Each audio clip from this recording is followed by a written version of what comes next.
दो जने तैयार है बस, आप लोगों का जवाब नहीं आया। चलिए अपने लबों को खोलिएगा और मुझे जवाब दीजिएगा। आप लोग तैयार हैं कलाम खुदा सुनने के लिए? आप लोग तैयार हैं कलाम खुदा सुनने के लिए? चलिए एक नारे से शुरू करते हैं, जय यीशु दी, जय यीशु दी। मजा नहीं आ रहा, पीछे वाले लब जो है खासकर हमारे यशवा भाई पता नहीं रहे होंसी पे। तो एक बार फिर से जय यीशु दी,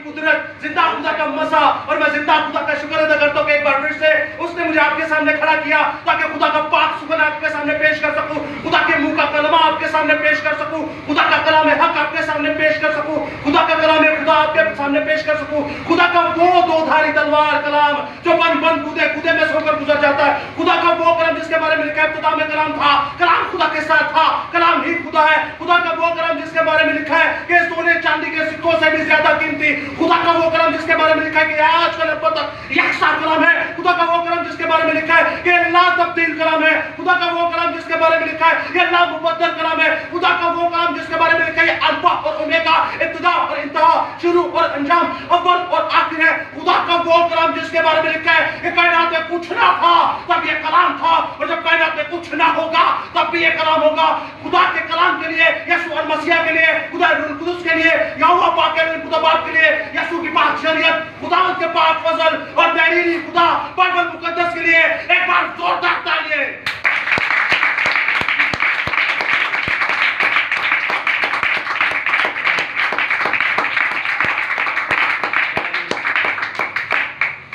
खुदा आप सबको बड़ी बरकत दे। गर्मी तो नहीं लग रही थी जे लगे तो यीशु मसीह ਨੂੰ याद करिएगा कि कहते उन्होंने सूली ते टंगया गया सी शिखर दोपहरी कि उन्होंने बदन पे कपड़े भी कोई नहीं थे, सारे छिले हुए थे। कोई बात नहीं, कभी गर्मी हो जाती है, बाइबल मुकद्दस में लिखा है कौन सी चीज है जो वो खुदा की मोहब्बत से दूर कर सकती है? ऐसी कौन सी चीज है? वो तो इतनी इतनी बड़ी चीजें दिखाता है, समझाता है, बताता है कि क्या कोई फरिश्ता हमें खुदा की मोहब्बत से दूर कर सकता है?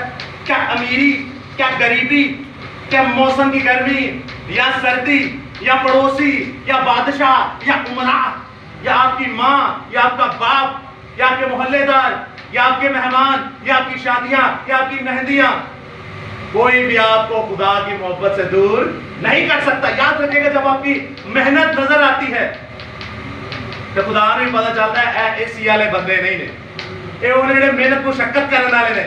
मछेरे को क्यों चुना? कितनी मेहनत करता होना है। किसान को क्यों चुना? कितनी मेहनत करता होगा यशवा। हाल चलाने वाले बंदे का हाल में दो, मछलियां फड़ाने वाले का हाल में दो, कितनी मेहनत करते होंगे। यीशु को आलसी लोग पसंद नहीं है, मेहनत मुशक्कत करने वाले, जिनका खून पसीना निकलता हो, मुंह का पसीना निकलता हो, खुदावंद को वो लोग पसंद है। और आप वो खुदा के जिंदा सूरमा है।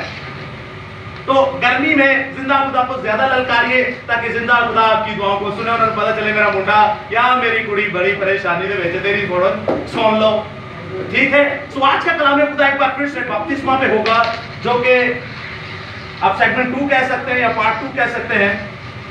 आज हम कुछ और गहरे भेदों को और खुदा के मुकाशफात और खुदा के दिल की तह की बातों को सीखेंगे। तो मेरे साथ आप देख सकते हैं आज की मरकजी आयत दूसरा सलातीन उसका 5वां बाब और उसकी 14वीं आयत। दूसरा सलातीन उसका 5वां बाब और उसकी 14वीं आयत। जिन्होंने निकाल लिया ठीक है, जिन्होंने नहीं निकाला वो गौर से सुनिएगा इस इस्तबाक में क्या मरकूम है। तब उसने उतरकर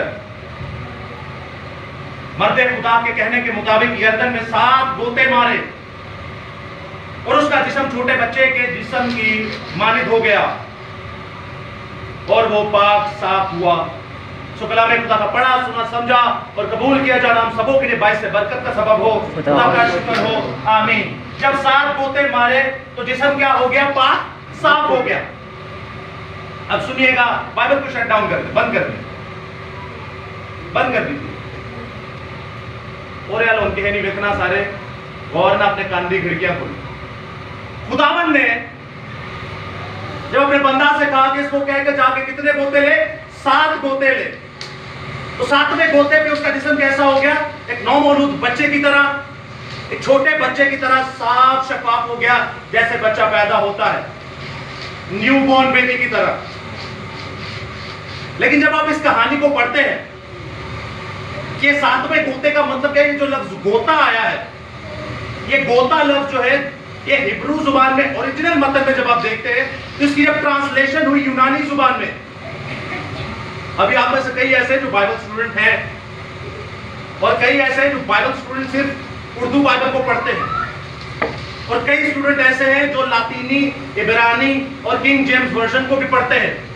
तो आपके लिए बड़ा मुफीद है कि सेप्टुअजिंट ट्रांसलेशन जो है, इफ्तादी तर्जुमा जो है, जो इब्रानी से यूनानी में हुआ, वह लफ्ज जो गोता है वह बैप्टिजो इस्तेमाल हुआ। और बैप्टिजो को जब यूनानी जुबान में ट्रांसलेट किया जाए तो इसका मतलब है बपतिस्मा लेना, यानी नुमान कोड़ी ने की लिया, बपतिस्मा लिया। LXX आप देख सकते हैं ट्रांसलेशन को। यहां तक मैंने सादा सी बात की है आपसे, यानी कि नुमान कोड़ी जिन्हों कोड़ दी बीमारी सी, जिन्हों केड़ी बीमारी सी? कोड़ दी बीमारी। और शाहे ईरान का वो सिप्पा सलार था, इरामी कौम का, इरामी बादशाह का वो सिप्पा सलार था। जिवें आज साडे मुल्क का सिप्पा सलार कौन है? मैंने आपसे सलेस उर्दू बोली है, सख्त उर्दू बोली है, सिप्पा सलार कौन है? चले जवाब शरीफ नहीं, वो वजीर आजम थे, वो प्राइम मिनिस्टर थे। सिप्पा सलार कहते हैं फौजी जर्नैल को। आज हमारा फौजी जर्नैल कौन है पाकिस्तान मुल्क का? बाजवा साहब। कौन है? बाजवा साहब। तो फौज के साथ जो रहता है बंदा, जो फौज का हुक्मरान होता है, वो ये नुमान कोड़ी था। आपको पता है फौजी जर्नैल कितने पावरफुल होते हैं, कितने ताकतवर होते हैं? खुदा ने उन्हें कितनी ताकत दी है, वो किसी भी मुल्क को चट कर सकते हैं। ये वो फौजी जर्नैल था नुमान कोड़ी, जो कि गैर कौम से था। खुदा ने इसे बरकत दी, उसने कहा जा मेरी कौम को मार पीट, क्योंकि इनकी हरकत ठीक नहीं। खुदा किसी की तरफदारी नहीं करता, जब वो मारने पे आता है तो अपनी कौम को बुतपरस्त कौम से भी मरवाता है। तो ये था सिप्पा सलार, और बड़ा जंगजू, बाइबल में लिखा, ये बड़ा सूरमा था। ये क्या था? बड़ा सूरमा। लेकिन एक प्रॉब्लम थी इसमें, वो थी कोढ़ की बीमारी। और कोढ़ की बीमारी ऐसी थी, इसका इलाज पुराने अहदनामे में ना होने के बराबर था, और अगर था भी तो करोड़ों में से किसी एक को शिफा मिलती थी। अब जब कोढ़ की बीमारी थी, आप अहबार 13 बाब पढ़िए, आपको पूरा बाब ही इस कोढ़ पे मिलेगा। मुकद्दस मूसा की मार्फत लिखी गई अहबार की किताब 13वां बाब जब आप पढ़ेंगे तो ये पूरी कोढ़ की डिटेल आपको नजर आएगी कि जिस्म का कौन कौन सा हिस्सा इन्फेक्ट होता है, और जब ये इन्फेक्ट होता है, जब सिम्टम्स नजर आते हैं, तो निहायत ही खतरनाक बीमारी है। ये निहायत ही खतरनाक बीमारी है। सोचे इसका इलाज पुराने अहदनामे में नहीं था तो भी करोड़ों में से एक जो नुमान कोड़ी खुदा के दिल को पसंद आ जाए। अब सुनिएगा गौर से, बपतिस्मा लाने से पहले मैं आपको एक बात बताता हूं। नुमान कोड़ी जो शाहे इराम का सिप्पा सलार था, और इरामी फौज का बादशाह का सिप्पा सलार था, फौजी जर्नैल था। अब जब एक कोढ़ की बीमारी में था तो इसकी वाइफ की जो खिदमत करती थी, खिदमत गुजार थी, या जो उसे मैं पिलाने का काम करती थी, वो बाइबल मुकद्दस में लिखा है एक बच्ची थी। किंग जेम्स वर्जन पढ़े तो वहां लिखा है ए लिटिल मेड, यानी कि एक जवान नौकरानी। बट इब्रानी तर्जुमे में जब आप देखें तो वहां लिखा है ए यंग गर्ल, यानी एक नौजवान लड़की थी। वो एक जवान लड़की थी जो इरामी बादशाह के सिप्पा सलार की बीवी की खिदमत करती थी, नुमान कोड़ी की खिदमत करती थी। उसने किया क्या? उसने कहा मेरा आका जो है, मेरा सिप्पा सलार जो है, इवन दो कि मेरा खुदावन जो है इस वक्त परेशानी में है, अगर ये सामरिया में जाता है तो मेरे जिंदा खुदा को उस नबी से मिले तो ये इस कोढ़ की बीमारी को पाक साफ कर सकता है। थी वो गुलाम की नस्ल, थी वो गुलामी में, कभी दूसरा किसी की गुलामी की थी? कभी पानो किसी ने गुलाम बनाया? नहीं बनाया। आपको नहीं पता गुलामी की जिंदगी कितनी घटिया जिंदगी होती है। यह खुदा की तरफ से एक बहुत बड़ी कर्स है, बहुत बड़ी लानत है। बाइबल मुकद्दस यूहन्ना की इंजील में लिखा है तुम खुदा के कलाम से नावाकिफ हो, तुम बाइबल मुकद्दस से नावाकिफ हो, इसलिए गुमराह हो। कलाम खुदा को जानो तो वो तुम्हें गुलामी से आजाद करेगा। इस कलाम को जब आप जानेंगे तो ये आपको शैतान से आजाद करेगा, ये आपको अबदी अजली गुलामी यानी विलन से आजाद करेगा जो शैतान इब्लीस है। अब मैं आपसे बहुत सादा बातें कर रहा हूं, यहां तक आपको समझ आ गई? इधर सुनिएगा, मैंने आपको 2 मिनट दिए थे, आपने कुछ नहीं किया, आप पानी का ग्लास यहां रखें साइड पे, इधर रखें, अभी चुप करके बैठ जाए, सुनिएगा। नुमान कोड़ी जो है उसके लिए वो बच्ची कहती है कि आप मेरे खुदावंद से कहें या मेरे आका से कहें कि जाएं, ये जाकर सामरिया में काश ये जाता, तो वहां पर जब उसके कान में ये बात जाती है तो कहता है ठीक है। याद रखिएगा, गुलामी की नस्ल, असीरी की औलाद, यानी कि ऐसी गुलामी में थी ये बच्ची, लेकिन इसके ज़हन में जिंदा खुदा का कलाम था, इसके दिल में जिंदा खुदा का कलाम था। और दलेरी देखिए, गुलाम होते हुए जिस बादशाह की गुलाम है उसकी बीवी को कहती है कि इसको बोल वहां पे जाए, या काश ही वहां पे चला जाता। तो उसके कान में ये बात पहुंचती है कि सामरिया में कोई ऐसा है। ठीक है, वो सामरिया के बादशाह को खत भेजता है, सामरिया का बादशाह अपने कपड़े फाड़ता है कि देखो ये मुझ पर हमला करने के लिए कौन कौन से बहाने ढूंढता है। अब वो आया क्या था लेकर? बादशाह जब किसी को गिफ्ट देने पर आता है, जिसका दिल किसी से खुश हो जाता है, जब उसने कहा कि मेरे सिपा सलार को इससे शिफा मिलेगी, तो जीजो याद रखिएगा वो लेकर क्या क्या आया? वो जब रवाना हुआ तो 10 कंतार चांदी और 6000 मिस्काल सोना। मस्काल और कंतार को जब आप कैलकुलेट करते हैं पैसों से या रुपयों से, तो ये बहुत ज्यादा कीमत बन जाती है। तो सुनिएगा, 10,000 कंतार चांदी था और 6000 मिस्काल सोना और 10 जोड़े कपड़े के अपने साथ। कपड़े हो नहीं जड़े इथे मंगाना मैंने सारे कपड़े दे दो, इधर पांडे दांगे या टप दांगे। ये कपड़े शाही लिबास थे। एक लिबास आज का लाखों रुपए का लिबास था ये एक, और ये 10 लिबास भी लेके आया। किसको देने के लिए? अलीशा को देने के लिए कि ये मुझे क्या देगा? शिफा देगा। अब यहां पर एक छोकरी, जिसका लफ्ज सिंधी जुबान में लफ्ज इस्तेमाल हुआ बाइबल में, छोकरी यानी लड़की छोटी। और सेकंड बात करते हैं मुकद्दस अलीशा नबी। अलीशा नबी का नाम किस किस ने सुना बाइबल मुकद्दस में से? हाथ खड़ा करके जवाब दे सकते हैं। अजय ना नहीं सुने, बाइबल नहीं पढ़ते।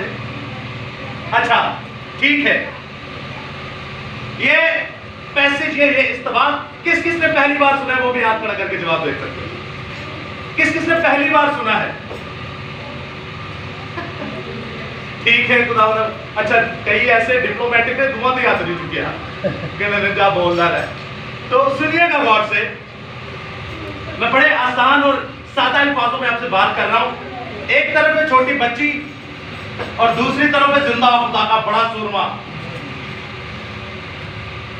नूह की किताब में लिखा है कि मेरे लोगों पर जब मुसीबत आती है तो मैं रो रो के खुदा से दुआएं करता हूं और मेरी आंखें धुंधला गई, अखा दी रोशनी जड़ी धुंधलापन आ गया, कमजोर होगी। पता है क्यों? कि आज हमारे जो पासबान नबी हैं वो अपने बच्चे को उस तरह कलाम नहीं देते जैसे अलीशा नबी ने उस लड़की के अंदर कलाम रखा हुआ था। आज हमारे माँ बाप और हमारे पासबान और हमारे बड़े जो है हमारे बच्चों को उस तरह कलाम नहीं खिलाते। मैं आपको एक मिसाल देता हूं, आप आइएगा, आप भी हो, आप इन दोनों को अच्छी तरह जानते हैं। मैं आपसे एक बात करता हूं, ये है अलीशा नबी और ये है लड़की जिनका ये जिक्र है। बेटा आप डेली बाइबल पढ़ते हैं? नहीं पढ़ते। आप इनको डेली बाइबल सिखाते हैं? नहीं सिखाते। तो याद रखिएगा दोस्तों, ये फर्क है हम में और ये फर्क है इसमें। समझ रहे हैं आप? ये फर्क है हम लोगों में और ये फर्क है इसमें। तो मसीह कौन हुआ? ऐ हो या सी हो? ये है मसीह, हम नहीं है। हम पता कौन है? तुम होठों से तो मेरे नाम लेते हो लेकिन तुम्हारे दिल मुझसे दूर। तुम मुझे खुदावंद खुदावंद कहते हो लेकिन आखिर में मैं तुम्हें कहूंगा ऐ बदबख्तों मेरी नजर से दूर हो जाओ क्योंकि मैं तुम्हें नहीं जानता।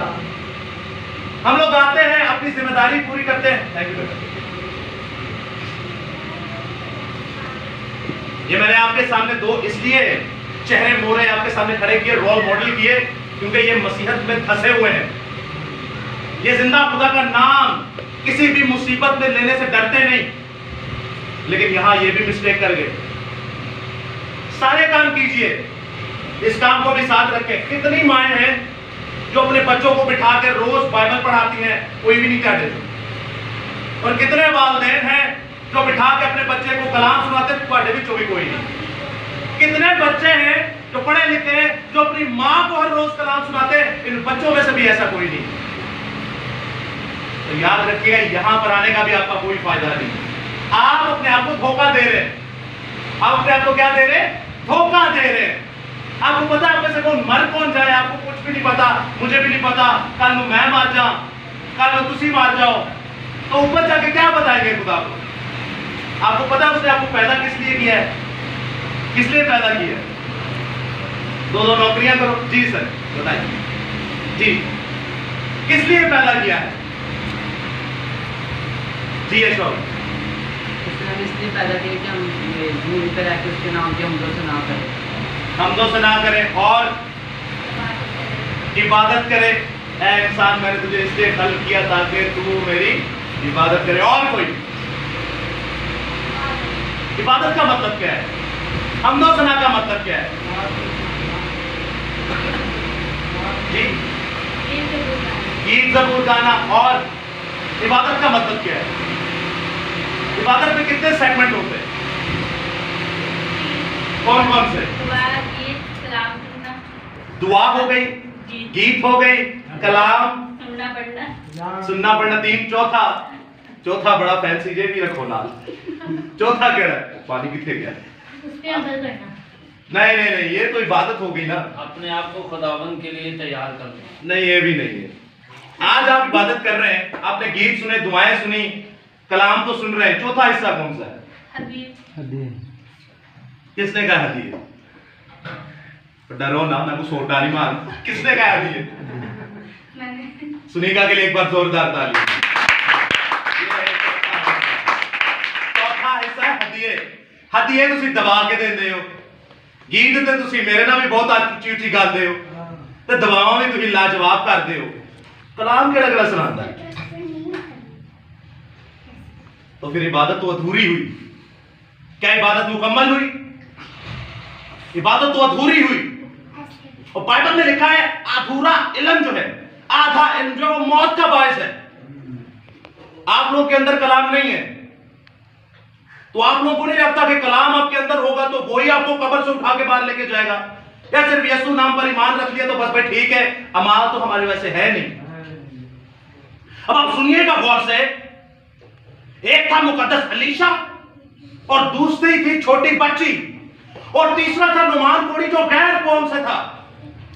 अब इनका पैचअप तीनों का रखा गया पूरे बाप के अंदर, कि तीनों की मुलाकात हुई।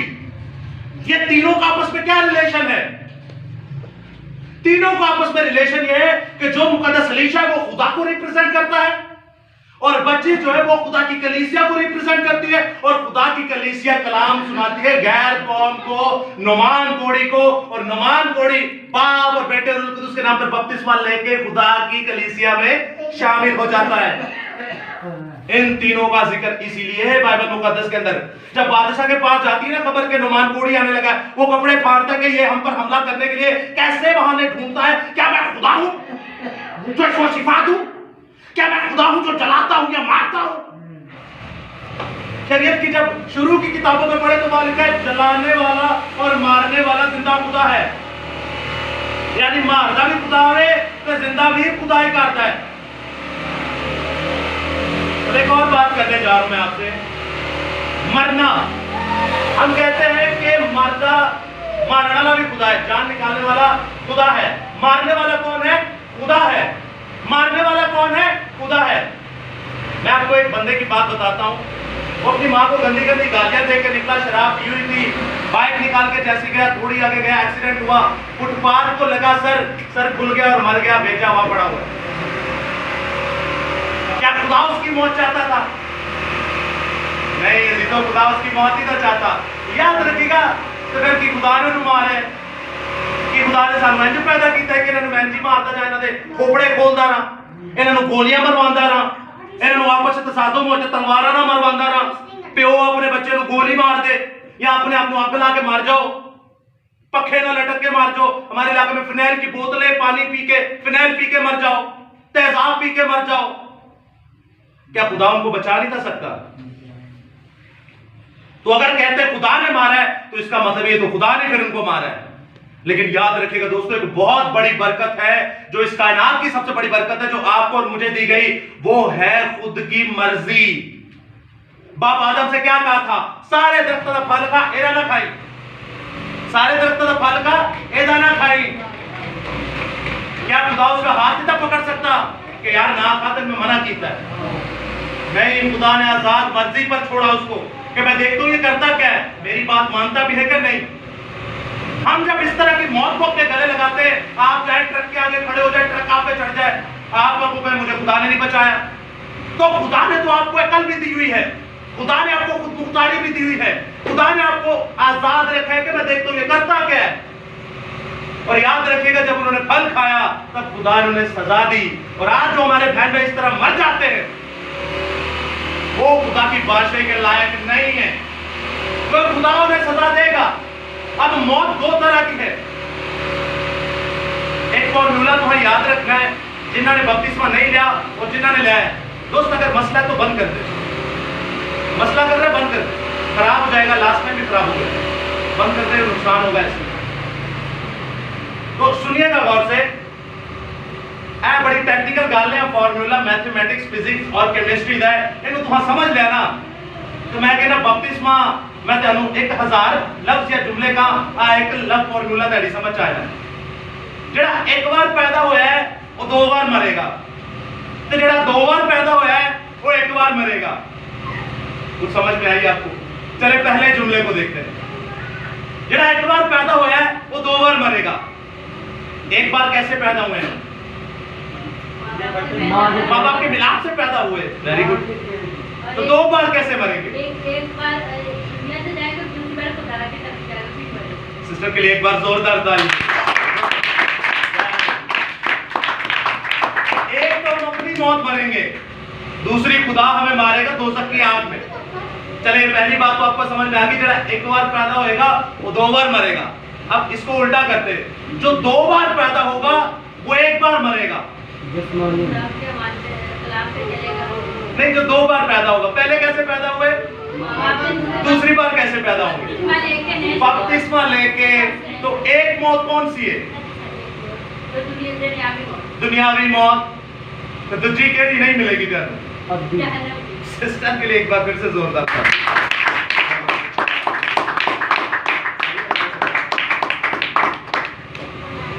चले मैं आपको आसानी से समझाता हूं। सिस्टर ने बहुत ही जबरदस्त तरीके से समझाया। एक बार तुसी पैदा होया अपने माँ बाप तो तुसी फिर मरोगे अपनी मौत। दूसरी बार तुसी मरोगे खुदा की तरफ मौत के हटवा के सटेगा। भावें तुसी मसीह हो, भावें तुसी यहूदी हो, या भावें तुसी इस्राएली हो, खुदा नहीं छोड़ेगा, खुदा मारेगा। लेकिन जब आप बपतिस्मे से पैदा होते हैं, एक बार माँ बाप के मिलाप से पैदा हुए, और दूसरी बार जब आप पैदा हुए वो खुदा से पैदा हुए। ये खुदा से पैदा होने का मतलब क्या है? मैं आपके सामने एक आयत पढ़े देता हूं, आप सुनिएगा। दूसरी बार पैदा होना किन्नू कहते हैं, सुनिएगा बस। यूहन्ना की इंजील उसका पहला बाब, खुदा के लोग किंज पैदा होंगे, खुदा की तरफ से हम कैसे पैदा होंगे। ये बपतिस्मा है क्या? बपतिस्मा क्या है? खुदा की तरफ से हम कैसे पैदा होंगे? सुनिएगा गौर से। मुकद्दस यूहन्ना की मार्फत लिखी गई यीशु मसीह की इंजील उसका पहला बाब और उसकी 12वें ऐसे पढ़ेंगे, लेकिन जितनों ने उसे कबूल किया उसने उसे खुदा के फर्जंद बनने का हक बख्शा, यानी कि खुदा के बेटे। अब खुदा के बेटे कैसे? वो तो रूह है, आप और मैं जिस्म है। ये दूसरी पैदाइश कैसे होगी? खुदा के फर्जंद बनने का हक बख्शा, यानी उन्हें जो उसके नाम पर ईमान लाते ना खून से, अच्छा तो मेरे च खून आवे कि नहीं, चलो दूसरी बार जो पैदा होगे ना खून तो पैदा होगे, ना जिस्म की ख्वाहिश से। माँ और बाप के जिस्म का कोई लेना देना ही नहीं है। पहला, ना खून से, ना जिस्म की ख्वाहिश से, ना इंसान के इरादे से, बल्कि खुदा से पैदा हुए। किससे पैदा हुए? खुदा से पैदा हुए। अब ये खुदा से पैदा जो होना वो रूहानी है, ये जिस्मानी नहीं है। अक्सर लोग कहते हैं यीशु मसीह खुदा का बेटा कैसे? क्या खुदा ने शादी की?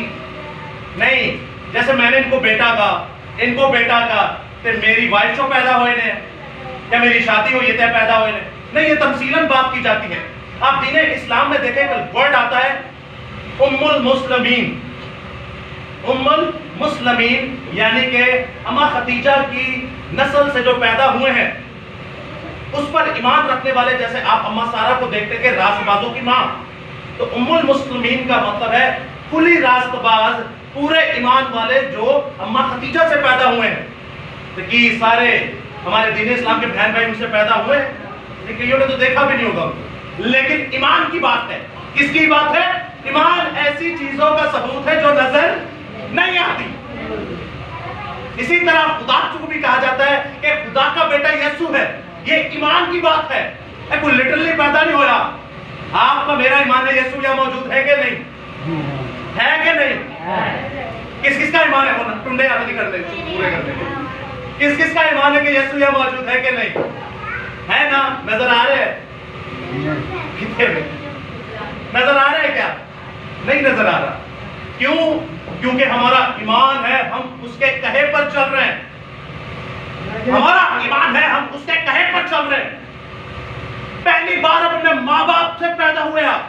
अगर आप एक ही जन्म लेंगे, अपने माँ बाप से पैदा होंगे, आपके अंदर खून आपके माँ बाप का, आपके अंदर इरादे अपने माँ बाप के, आपके अंदर हरकतें अपने माँ बाप की, आपके अंदर ख्वाहिशें अपने माँ बाप की, तो याद रखिएगा आपके माँ बाप ने गुनाह किया, क्योंकि हमारे बाप ने गुनाह किया, बाप आदम ने गुनाह किया। और दाऊद कहता है मैनू विच गुनाह दे चमिया मेरी माई। उस गुनाह से बचने के लिए, उस असली गुनाह से बचने के लिए, उस अबदी गुनाह से बचने के लिए हमें बपतिस्मा लेना पड़ता है। खुदा बाप, खुदा बेटे और यीशु अल मसीह पर, खुदा रूह कुदस पर ईमान लाकर नया पैदा होना होता है। तब हमारे अंदर खून माँ बाप का नहीं बल्कि यीशु का खून जो कलवरी से बहा, हमारे अंदर इरादे माँ बाप के नहीं, आदम के नहीं, हवा के नहीं, बल्कि यीशु के इरादे जो दुनिया को बचाते हैं। हमारे अंदर ख्वाहिशें अपने माँ बाप की नहीं, अपने बाप आदम अम्मा हवा की नहीं, बल्कि ख्वाहिश यीशु की कि मैं लोगों को शैतान के मुंह से निकालूं। ये यहाँ पर किराए के घरों में रहते हैं, ये यहाँ पर टूटे फूटे घरों में रहते हैं, लेकिन मुझ पर ईमान लाओ, देखो मैं तुम्हें कब्र से उठाकर सोने की सर के ऊपर चलाऊंगा। Hallelujah, hallelujah. एक बार जोरदार तालियां।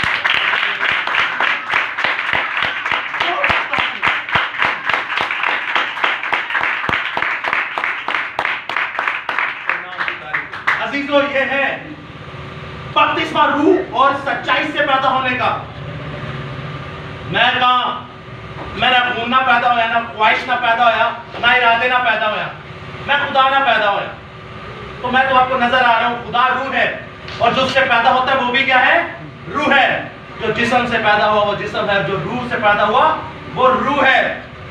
कि तुसी मैं रूह नहीं, लेकिन ईमान की बात की जा रही है। क्या यीशु मसीह रूह थे? नजर आते थे कि नहीं? तो ये ईमान की बात की जा रही है। अजीजों, बपतिस्मे का मतलब है कि आपके अंदर जो खून है, आपके माँ बाप गुनाह करते थे, आप नहीं करेंगे क्योंकि आप तो खुदा से पैदा हुए। आप इंजील की बुनियादी करेंगे क्योंकि खुदा इंजील की बुनियादी करता है। मुकद्दस अलीशा नबी को देखते हैं तो अलीशा नबी जिंदा खुदा से पैदा हुआ था। अलीशा नबी बपतिस्मा याफ्ता था।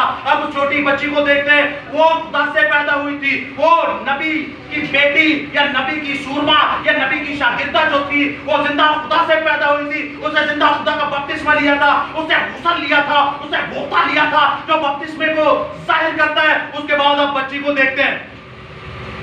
आप और मैं अपनी बच्चियों को इस तरह की कहानियां, इस तरह के लिटरेचर, इस तरह के कानून और इस तरह का कलाम नहीं देते जो इस कलाम खुदा में है। क्यों? चलो मैं आप ही से पूछता हूं, दो नौकरियां करते हो, इतनी मेहनत करते हो, माओ से ये सवाल है, आप अपने बच्चों को बिठाकर कलाम क्यों नहीं सिखाते या पढ़ाते या सुनाते? क्या मसला है? जी, कोई भी मां बता सकती है। अच्छा चलो बच्चों से पूछता हूं, बच्चे अपनी माँ को कलाम क्यों नहीं सिखाते? चले वालिदैन से पूछते हैं। जी हारिस, विशाल, आप लोग इनकी जिम्मेदारी लेंगे। आपको पता है आपकी जिम्मेदारी इन पे है। इज़ेकियेल की किताब में लिखा कि तेरे क्राइटेरिया के अंदर अगर कोई मर गया बिना बपतिस्मे लिए हुए या बिना निजात याफ्ता हुए तो मैं तेरा गिरेबान पकड़ूंगा।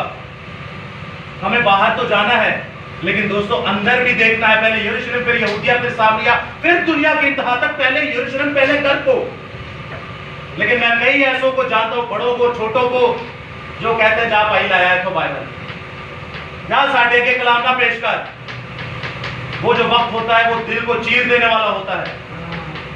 वो जो वक्त होता है कि इतना समझाने के बाद भी आप अमल नहीं कर रहे, तो याद रखिएगा प्रीचिंग करने वाला वो नबी या रसूल या चरवाहा जो आपको कलाम सुना रहा होता है, उसका दिल टूट जाता है। पता क्यों दिल क्यों टूटता है विशाल भाई?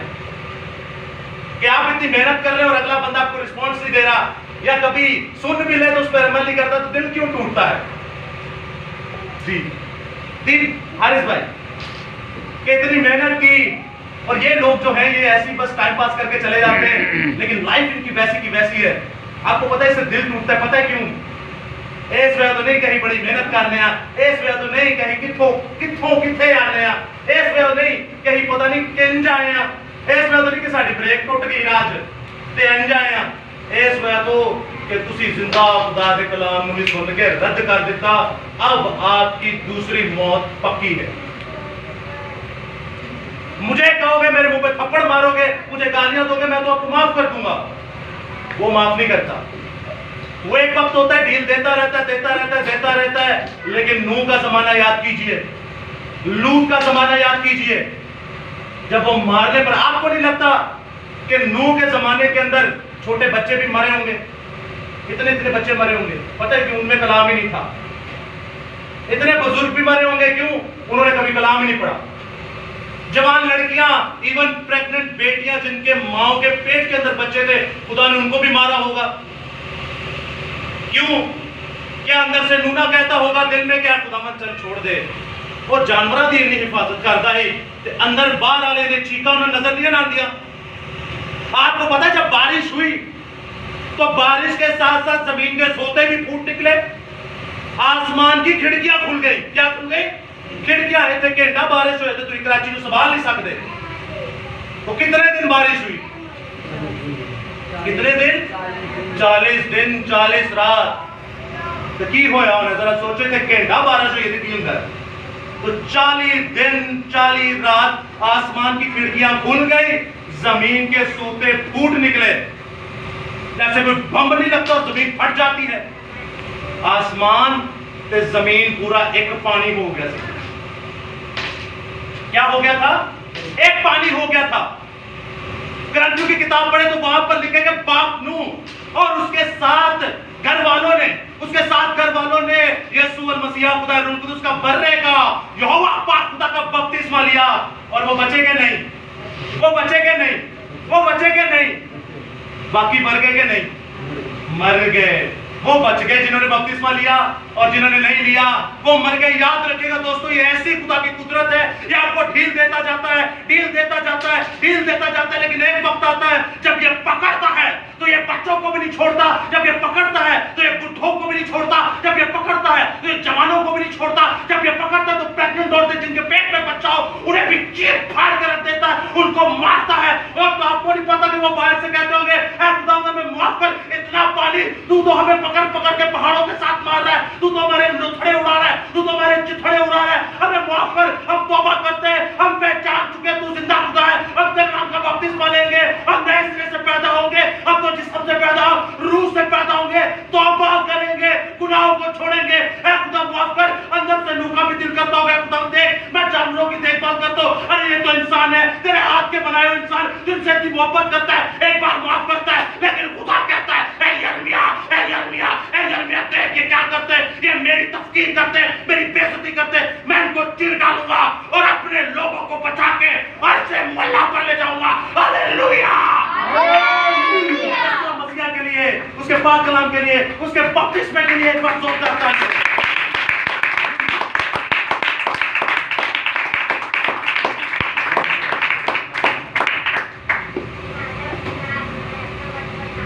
गर्मी तो नहीं लग रही थी, खुदा उनका शुक्र हो। ये है खुदा की मसरूरी के जब आप खुदा में मसरूर हो जाते हैं।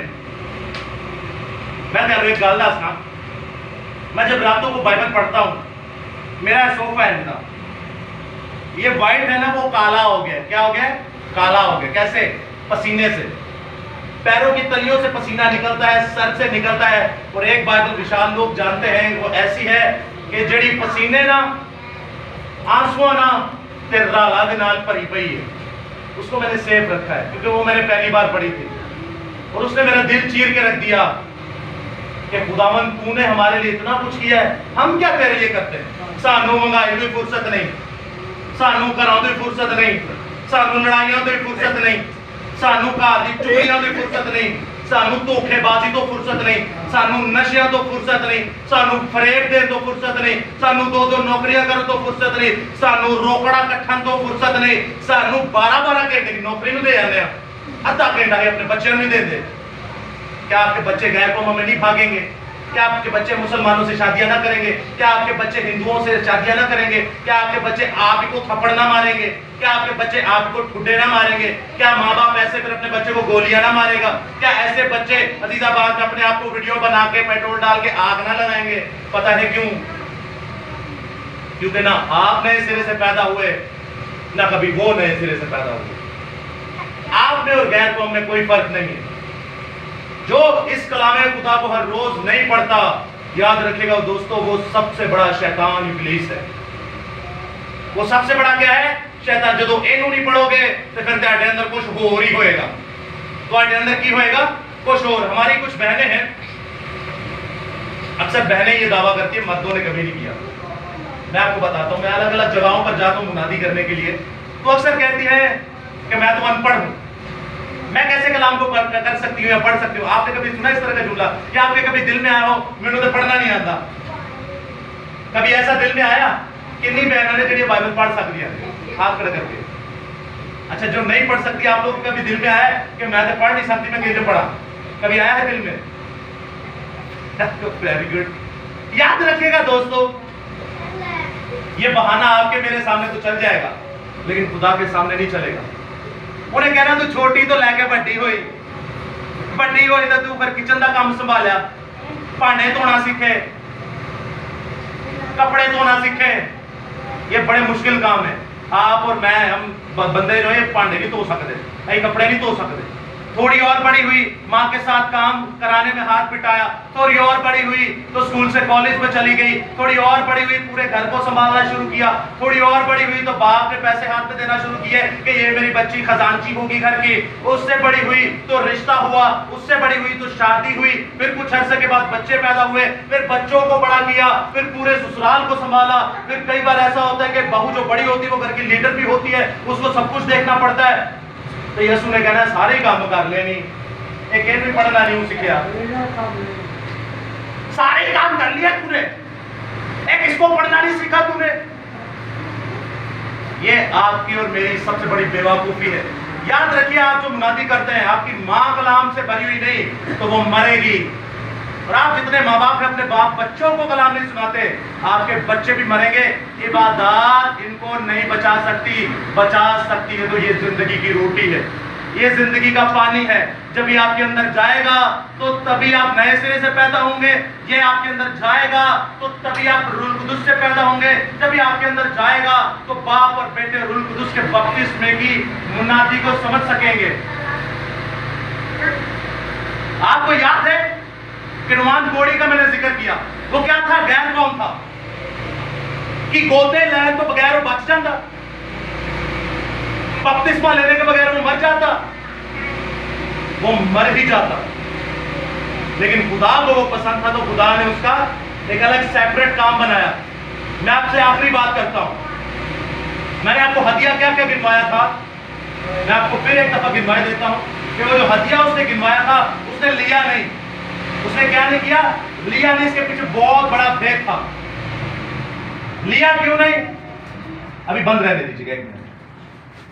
10 कंतार चांदी था, 6000 मिसकाल सोना था और 10 कीमती जोड़े थे। आखिरी बात सुनिएगा फिर गले चला दीजिएगा। अब जब इतना सोना, इतना चांदी, इतना हदिया, इतना नजराना वो लेके आया अलीशा नबी के पास,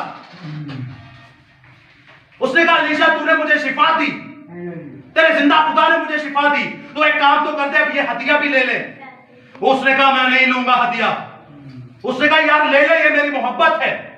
उसने कहा मैं हदिया नहीं लूंगा, मुझे खुदा की सौगंध, मैं तुझसे हदिया नहीं लूंगा। अरे उसने कहा ले ले यार, मेरी ये जिद है, मेरी मोहब्बत है, मैं कोई तेरे पे एहसान नहीं कर रहा, मेरा दिल है कि तू ये हदिया ले ले। उसने कहा खुदा की कसम मैं इस हदिये में से एक फूटी कौड़ी भी नहीं लूंगा, तो उससे हुआ क्या?